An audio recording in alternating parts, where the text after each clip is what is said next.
Do you remember that show Smallville? Well, this Smallville actress got involved in a cult, and she apparently tried to pull Emma Watson into it as well.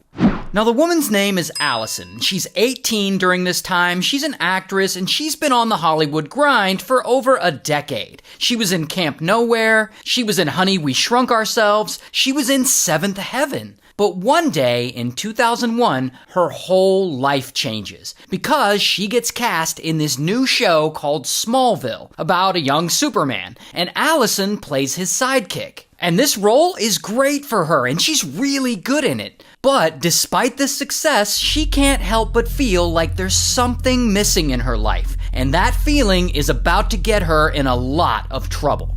Now, Allison has a friend, this woman, Kristen, and Kristen is also an actor on Smallville. And Kristen apparently understands that Allison is feeling lost and she wants to help her out. So one day in 2006, she invites her to a meeting with a self-help group, which is part of a larger organization called NXIVM. And so Allison is like, self-help?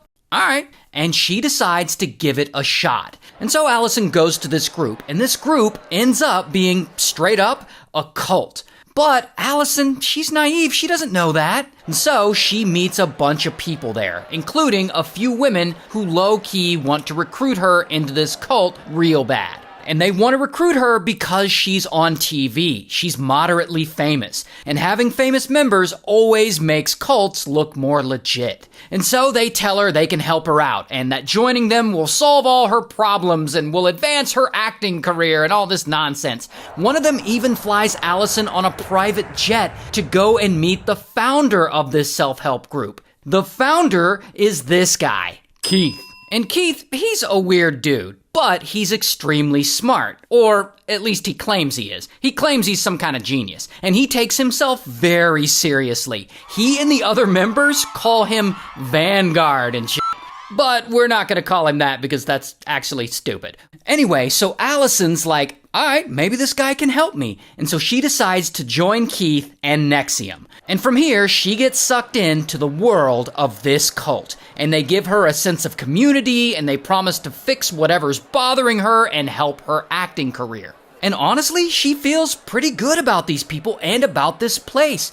And over the next few years, she gets more and more dedicated to NXIVM and to Keith. And Keith, he starts making extreme demands from her and the other members. Like he'll tell them to lick up a puddle of mud or run headfirst into a tree. And I guess the members will just do it. Like, okay, here we go. He also teaches them bullshit like how women should be monogamous, but men are supposed to be polygamous, which just ends up being a sleazy way for him to get laid with multiple partners. Regardless, all of this conditioning works on Allison, and she gets more and more isolated from the outside world, and she starts losing friends outside the cult. And pretty quickly, her whole world revolves around Keith. In fact, it's rumored that she and Keith start smashing.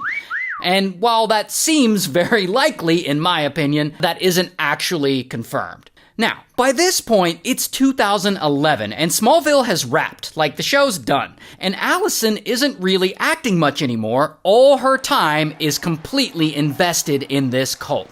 She's out here making recruitment videos for them. And then that expanded out and out and out into the rest of my life, and now I have the most beautiful friendships. And eventually, around 2015 or so, Keith lets Allison in on this big secret project he's doing called DOS, aka The Vow. And this is where the group members will have, and I'm not making this up, master-slave relationships. Specifically, I think they mostly mean sex slave, which is pretty much just a scheme that Keith comes up with so that he can surround himself with submissive women to smash with. So anyway, in this master-slave scenario, Keith himself is a master, but he also puts Allison in a master role so that she can go out and recruit slaves. And Allison, she really wants to please Keith, so she puts a lot of effort into her role. And she recruits as many women into this cult slave program as she can.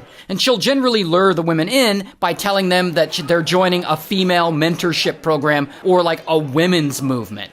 And once the women are in and they become full-fledged members and they're all brainwashed, that is when they get blackmailed. Like the cult will make them hand over what they call collateral, which is basically embarrassing or incriminating stuff about them, like nudes. And they threaten to release this collateral everywhere if these members disobey or reveal anything to the public about the cult. And once they get the collateral, Allison and the cult will force them to basically become sex slaves, where they have to smash with their master. And a master is a cult member with many slaves. Most masters have like 5 or 6 slaves. One master claimed that they have 22 slaves that they're smashing with. And if that isn't bad enough, they then force the slaves to get a symbol branded on their pelvises. The symbol is actually a mashup of Keith's and Allison's initials. And so, who sits at the top of this weird master-slave pyramid?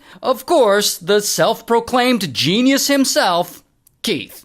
Keith has declared that he is allowed to smash with any of the slaves, and apparently if they refuse, then their collateral will be made public. And allegedly, Keith himself has more than 50 slaves in this pyramid. And not only that, it seems like Allison even tries to recruit Emma Watson, Hermione herself, into this cult by tweeting at her. I'm a fellow actress like yourself and involved in an amazing women's movement I think you'd dig. I'd love to chat. And a month later, she tries again. I participate in a unique women's movement I'd love to tell you about. And then 3 weeks later, she tries a third time. I don't think Emma Watson ever wrote her back. Hermione ain't trying to be a no-sex cult. But anyway, with all of the power Keith and the Masters hold over each of these slave members, it seems like he and Allison and the others can keep this weird-ass sex pyramid scheme going, like, forever. Until... Okay, at some point, some of the members and former members, I guess they have a moment where they're all like, you know, this is kind of weird, right? And so one of them, or all of them, get in contact with the New York Times, and they expose everything. The abuse, the branding, the master-slave relationships, all of it. And then, in 2017, kaboom! The New York Times publishes the story, and it goes public. And people read it, and they're like, oh snap, the girl from Smallville is in a sex cult? And that gets the attention of the FBI. And so the FBI starts investigating. And Keith, I guess he gets word that the FBI is looking into him, and he leaves town. And he moves from New York all the way down to Puerto Vallarta, Mexico. But unfortunately for him, the feds are pretty good at what they do, and they're also pretty good at finding people. So in 2018, they find him in Mexico, and with the help of the Mexican feds, bam, they arrest him. Here's his mugshot. The suspected head of an alleged cult that reportedly branded female members now faces charges in the United States after he was arrested and extradited from Mexico. And shortly after that, in New York, bam, they arrest Allison too. Here's her mugshot. And they also arrest some of the other cult members, the ones who rank high. And Allison takes a plea deal, and she gets sentenced to 3 years in prison, while Keith, he gets charged with a bunch of stuff, including sex trafficking and sexual exploitation of a minor, because I guess one of the girls in the cult was underage, and he gets sentenced to 120 years in prison. Wow.